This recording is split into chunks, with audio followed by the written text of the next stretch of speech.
Assalamualaikum warahmatullahi wabarakatuh. Perkenalkan, saya Anissa Disitowandari dengan NIM 41425167 dari kelas SBC.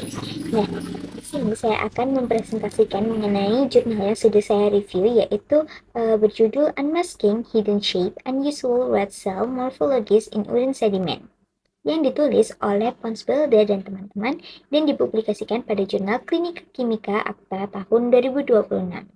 Nah, jurnal yang ditulis oleh Ponsbelder dan teman-teman ini merupakan laporan kasus yang membahas temuan morfologi eritrosit yang tidak biasa pada sedimen urin pasien dengan atypical hemolytic uremic syndrome atau EHUS. Nah, penelitian ini tuh menarik karena untuk pertama kalinya melaporkan adanya skitosit dalam urin yang sebelumnya itu dikenal sebagai temuan khas pada apusan darah tubuh pasien dengan trombotik mikroangiopati atau TMA. Nah, sebagai latar belakang, pemeriksaan sedimen urin itu merupakan analisis mikroskopis terhadap partikel yang terdapat dalam urin setelah dilakukannya sentrifugasi. Nah, sedimen urin ini dapat mengandung berbagai elemen seperti eritrosit, leukosit, sel epitel, silinder, kristal, mikroorganisme, dan juga komponen lainnya yang memberikan informasi penting mengenai kondisi ginjal dan saluran kemih. Nah, sedimen urin ini merupakan salah satu metode penting dalam evaluasi hematuria dan juga penyakit ginjal. Itu eritrosit dismorfik seperti akantosit digunakan sebagai petunjuk adanya pendarahan pada glomerulus. Namun di sisi lain, skitosit itu merupakan fragmen eritrosit yang biasanya ditemukan pada darah tepi dan menjadi penanda penting hemolisis mikroangiopatik. Namun keberadaan skitosit di dalam urin itu masih sangat jarang dilaporkan sehingga nilai diagnostiknya itu belum banyak diketahui.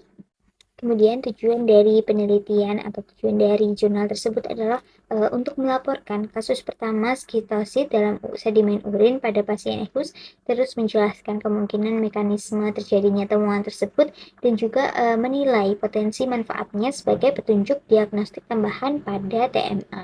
Kemudian sebagai kasus yang ada di jurnal ini, itu pasien itu merupakan seorang wanita berusia 30 tahun yang sebelumnya itu sehat.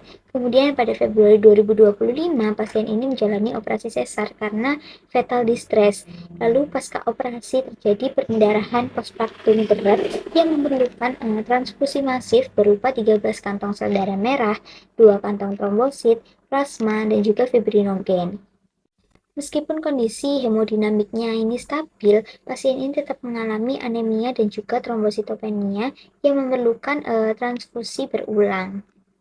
Kemudian didapati hasil dari laboratorium saat dirawat di ICU itu didapatkan bahwa pasien ini terdapat hemoglobin sebesar 7 gram per desiliter, kemudian terdapat trombosit 29 kali 10 pangkat 9 per liter, lalu kreatinin 2,26 mg per desiliter, LDH 1578 unit per liter, heptoglobin yang tidak terdeteksi, serta pada urinalisis ini tuh menunjukkan adanya hematuria sebesar positif 3 dan proteinuria. Nah, pada pemeriksaan sedimen urin itu menggunakan mikroskop hasil kontras menunjukkan bahwa eritrosit dengan bentuk yang tidak biasa berupa fragmentasi eritrosit, helmet cell, triangular cell, crescent form, dan juga sel yang menyerupai skitosit. Lalu karena temuan tersebut, akhirnya dilakukan pemeriksaan apusan darah tepi yang menunjukkan bahwa skitositnya lebih dari 3%. Kemudian akhirnya pasien ini dievaluasi terhadap beberapa diagnosis banding seperti HELLP syndrome dan juga disseminated intravascular coagulation atau DIC. Nah, namun hasil pemeriksaan itu tidak mendukung kedua kondisi tersebut.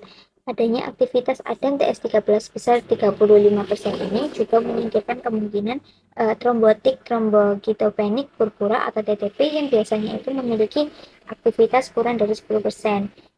Kemudian berdasarkan adanya hemolisis mikroangiopatik, trombositopenia, cedera ginjal akut, serta hasil ADAM TS13 ini, maka diagnosis ditegakkan sebagai atypical hemolytic uremic syndrome atau EHUS. Setelah didiagnosis tersebut, akhirnya pasien ini mendapatkan terapi berupa eculizumab 900 mg setiap minggunya.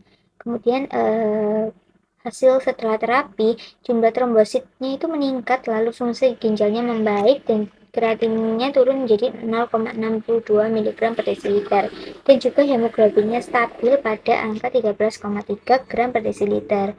Nah, hasil ini pun menunjukkan respon yang baik terhadap terapi blokade komplement yang sudah dilakukan. Nah, temuan utama dari jurnal ini itu adalah dokumentasi pertama sitosit dalam urin pasien EHUS. Kemudian penulis ini menjelaskan bahwa pada EHUS ini terjadi aktivitas komplement yang menyebabkan kerusakan pada endotel, aktivitas trombosit, trombosis mikrovaskular ginjal, dan juga hemolisis mikroangiopatik. Nah, akibat kerusakan ini, eritrosit itu mengalami fragmentasi dan sebagian fragmen itu diperkirakan dapat melewati glomerular filtration barrier yang rusak sehingga muncul dalam urin. Nah, temuan ini memperluas spektrum morfologi eritrosit yang dapat ditemukan dalam sedimen urin. Nah, kemudian membahas tentang kelebihan penelitian di jurnal ini itu merupakan laporan pertama mengenai sitosit urin pada EHUS, kemudian didukung oleh data klinis, laboratorium, dan morfologi darah tepi, serta memberikan wawasan baru nih mengenai peran mikroskopi sedimen urin dalam diagnosis TMA.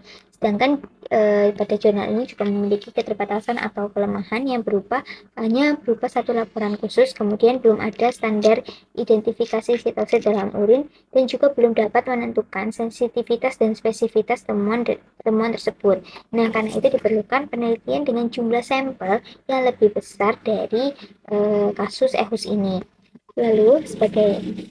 Lalu kemudian sebagai kesimpulan, jurnal ini itu melaporkan untuk pertama kalinya keberadaan sitosit dalam sedimen urin pada pasien EHUS. Kemudian temuan ini itu kemungkinan mencerminkan kerusakan mikrovaskular ginjal dan juga gangguan glomerular filtration barrier. Lalu meskipun masih memerlukan validasi lebih lanjut, sitosit urin ini berpotensi menjadi biomarker morfologis tambahan yang bersifat non-invasif pada trombotik mikroangiopati.